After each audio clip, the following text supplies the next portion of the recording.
O Estúdio B visita Ayrton Ferreira da Silva, um dos maiores zagueiros da história do futebol brasileiro, seguramente o maior zagueiro da história do Grêmio.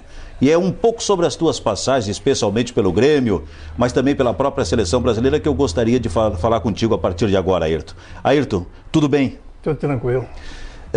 A passagem pelo Grêmio até foi uma situação tanto curiosa, porque tu viesse no Força e Luz, muita gente conhece essa história, mas também tem muita gente que não sabe, trocado, olha só, trocado de certa forma por um pavilhão, por isso a partir daí surgiu o apelido Ayrton Pavilhão.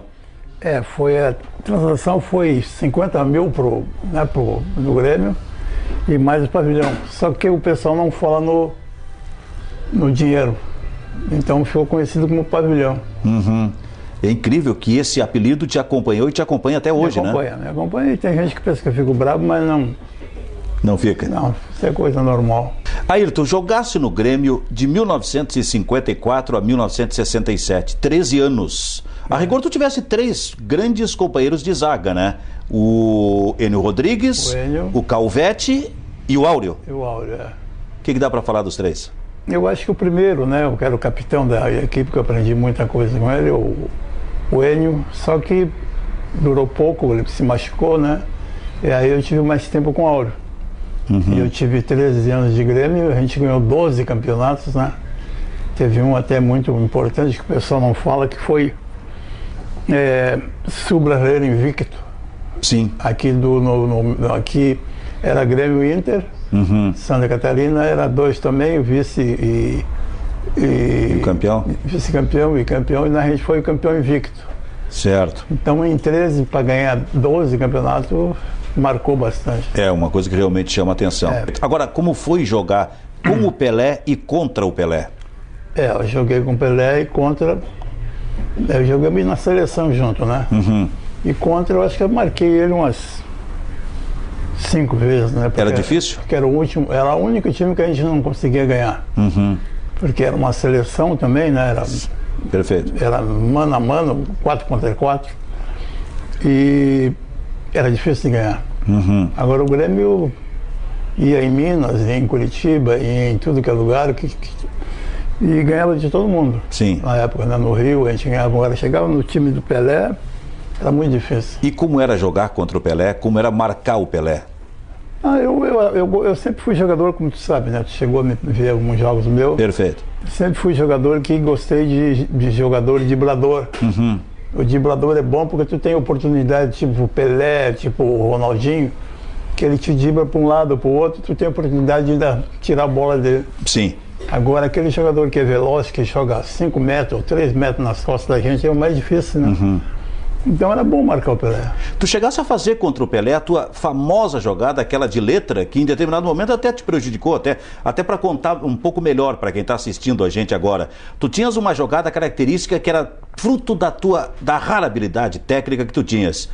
Por exemplo, na disputa com o atacante, daqui a pouco tu puxava a bola até a bandeirinha de escanteio e aí de letra atrasava para o teu goleiro, o goleiro do Grêmio. Isso é uma jogada que eu não recomendo a ninguém, né, que é perigosa.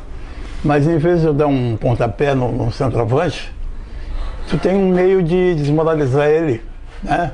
Entre aspas, assim, a gente tem um meio de desmoralizar ele. Quando eu fazia essa jogada, que eu fazia umas 5 vezes por jogo, né? Por jogo, e é uma maneira da torcida rir, porque a torcida ria muito, né? Sim. E aí o jogador se liquidava. No outro jogo já não vinha contra mim. Então, tu lembra que muitos centroavantes foram embora do Inter porque perdiam os grenais sempre, né? Sim. E sem dar um pontapé. Claro. E essa entrevista eu estou dando para vocês porque eu nunca falei isso.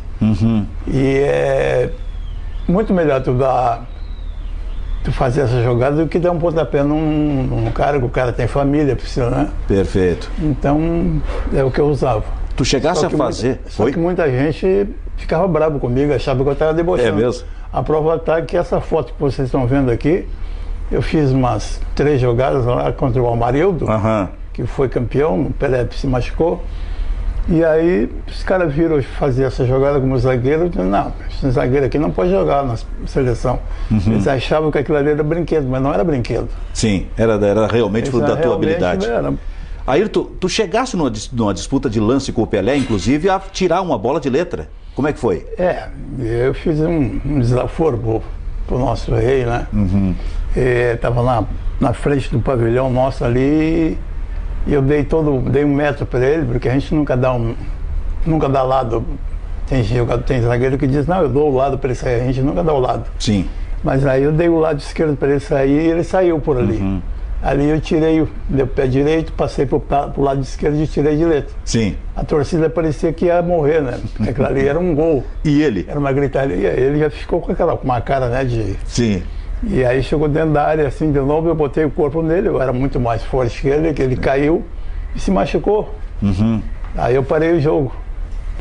Porque com craque a gente não mexe, né? Claro. Deixa o rapaz jogar à vontade. E a gente sempre se deu bem. Perfeito. Quero mostrar essa foto que tu referiste aqui, que está na parede aqui da casa do Ayrton, onde ele aparece na seleção brasileira, um dos times formados.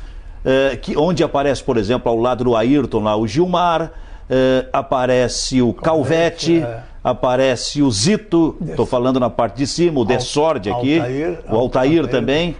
Aí abaixo nós temos, entre outros, o Didi, o Pelé e o Zagallo.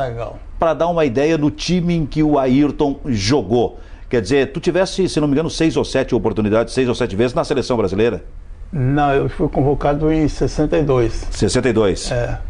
Depois que eles viram dar aquelas letras, não quiseram me convocar mais, porque o zagueiro não podia fazer isso até hoje, né? Perfeito. Até hoje, o zagueiro que faz isso que eu fazia, não jogava nunca. Então essa foto aqui é de 1962. 62, que foi campeão, a gente foi campeão do mundo.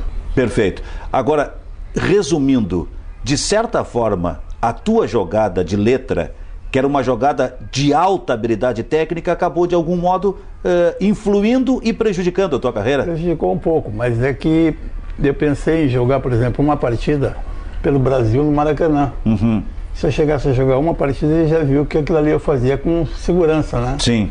A prova está que até agora não vi um zagueiro fazer essa jogada. Eu vi atacante fazer, mas zagueiro não faz porque é perigoso. Perfeito. Eu tanto fazia por cima do centroavante, como por baixo também, como tu chegou a presenciar. Certo. Só que zagueiro não recomendo fazer isso, né? Tá certo. Aí, para encerrar, qual foi o maior centroavante que tu marcasse?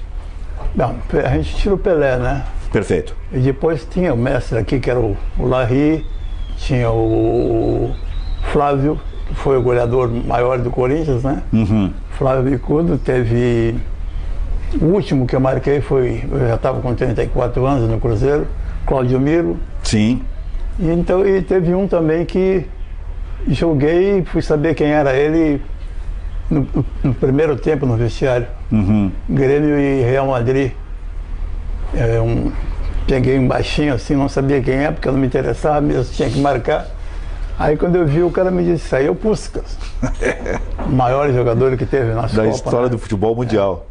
Marcasse o Puskás também. Então não adianta tu saber quem é o cara, né? Tu tem que saber, como agora a gente vê o videotape, a gente vê o tape do cara, sabe por onde é que o cara joga, como é que não joga. Naquele tempo tu conhecia o cara na hora. Então tu tinha que ter mais cuidado. Tá certo. Bom, nós viemos na casa do Ayrton Ferreira da Silva para conversar com ele, um dos maiores zagueiros da história do futebol brasileiro, seguramente o maior zagueiro da história do Grêmio porto-alegrense, para fazer esse registro de história, de memória e de mostrar especialmente para os mais jovens alguma coisa da carreira e da história de Ayrton Ferreira da Silva. Ayrton, muito obrigado pela participação no nosso Estúdio B da Rádio Gaúcha. Foi um prazer. Ayrton foi o maior jogador de defesa que eu já vi jogar em toda a minha vida. Ele passava a bola de Charles da bandeirinha do córner para o goleiro na marca do pênalti.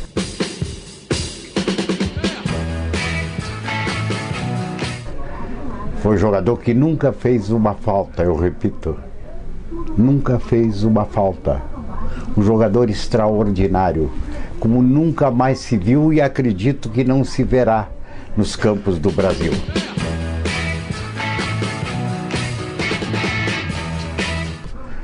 Eu não sei como é que foi Domingos da Guia, mas eu tenho certeza que Ayrton foi melhor que Domingos da Guia.